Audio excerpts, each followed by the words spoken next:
Manchester United receives green light for Old Trafford redevelopment, a bold vision for Britain's biggest stadium. Manchester United has taken a significant step toward transforming Old Trafford into the largest stadium in the United Kingdom, following official backing from Chancellor Rachel Reeves. The club is now poised to make a crucial decision by the end of the season, either to redevelop its existing stadium into a state-of-the-art 87,000-seat venue, or to construct an entirely new 100,000-capacity stadium, a project dubbed as the Wembley of the North. Government support and economic regeneration. The ambitious redevelopment plan has received strong governmental endorsement, particularly from Chancellor Reeves, who emphasized the project's potential to drive economic growth in the region. The UK government recently approved an initiative to rejuvenate the Old Trafford area, positioning the stadium redevelopment as a key pillar of urban regeneration. Manchester's Mayor Andy Burnham and Manchester United legend Gary Neville are among the key figures advocating for the initiative. They believe the project will not only enhance the club's global standing, but also stimulate the local economy by attracting new businesses, housing developments, and commercial investments. Chancellor Reeves echoed this sentiment, stating, "We are supporting key investment opportunities across the UK. The government is backing Andy Burnham's vision for the redevelopment of Old Trafford, which will create new housing and commercial development around a modern stadium to drive regeneration and growth in the area."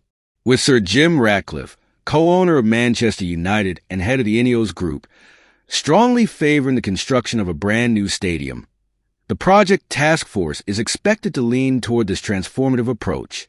However, given the projected 6-year timeline and estimated £2 billion cost, the final decision remains a complex one, balancing progress with fan concerns, ticket prices, and focus. While the redevelopment presents exciting prospects for United's future, concerns have emerged over the potential rise in ticket prices. Old Trafford last underwent major renovations in 2005, and its aging infrastructure has long been a point of contention among fans. However, with United currently charging the highest minimum ticket price in the Premier League at £66 per match, supporters are wary of further price hikes. The dissatisfaction was evident last weekend when Jim Ratcliffe was confronted by frustrated fans outside Craven Cottage, following United's narrow victory over Fulham. The club's recent cost-cutting measures, coupled with increased ticket prices, have not been well received by the fan base. Club legend Paul Scholes voices frustration during an episode of The Overlap, labeling the current ticket prices as ridiculous and accusing Ratcliffe of neglecting fan welfare. "They have been in charge for nearly a year now, and everything still feels negative," said Scholes. "How can you ask Manchester United fans to pay more when the football on the pitch is below standard? £66 for a ticket is outrageous, especially considering the economic hardships in Manchester." Scholes highlighted the financial burden for families, noting that attending a match with children could cost upwards of £300 to £400, making the experience increasingly inaccessible to working-class fans. Funding and financial strategy for the new stadium. Regardless of whether the club opts for a large-scale renovation or a brand-new stadium, Manchester United will bear the primary financial responsibility for the project. However, recent backing from Trafford Council and the UK government has boosted hopes of securing additional public funds for the broader regeneration efforts around Old Trafford. Mayor Andy Burnham drew comparisons to the redevelopment of East Manchester, which was significantly uplifted by the Commonwealth Games and subsequent investments by Manchester City. He envisions a similar transformation for the western part of the city, emphasizing that the benefits would extend beyond just Manchester United. "This project is a win-win for Manchester and the entire Northwest," Burnham told BBC Breakfast. "We've seen what major football investments can do for a city. Look at how Manchester City revitalized East Manchester. Now, we have a chance to create another major football hub in the West, making Manchester the undisputed global capital of football, aiming for global commercial dominance. Beyond its local impact, The redevelopment aligns with Ratcliffe's broader ambition to elevate Manchester United's commercial standing to rival the likes of Real Madrid and Manchester City. Madrid recently became the first club in football history to generate €1 billion in annual revenue, thanks in part to their successful stadium renovations at Santiago Bernabeu.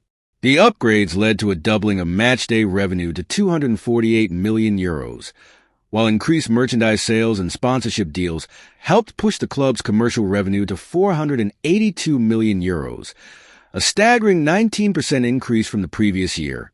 Manchester United, currently fifth on the Deloitte Football Money League with €771 million in revenue, lags behind rivals like Manchester City, €838 million, PSG €806 million, and Bayern Munich €765 million. However, with the new stadium's potential to increase matchday and commercial revenue, United could position itself as a leader in global football finance. The INEOS Group is undoubtedly eyeing these figures with interest, recognizing that a redeveloped Old Trafford could unlock unprecedented commercial opportunities. As Barcelona experienced a €63 million decline in matchday revenue while playing at a temporary venue during Camp Nou renovations, United must carefully strategize how to sustain revenue streams during construction. What's next? The decision looms. Manchester United faces one of the most defining moments in its modern history. The decision to either upgrade Old Trafford or build an entirely new stadium will not only shape the club's future, but also impact its commercial trajectory, fan relations, and contribution to the city's economy. If the Wembley of the North vision materializes, it could serve as the centerpiece of Manchester's footballing dominance for decades to come. However, the challenge lies in ensuring that progress does not come at the cost of alienating the club's loyal fan base. With an official decision expected by the end of the season, the countdown has begun for what could be the most transformative project in Manchester United's history.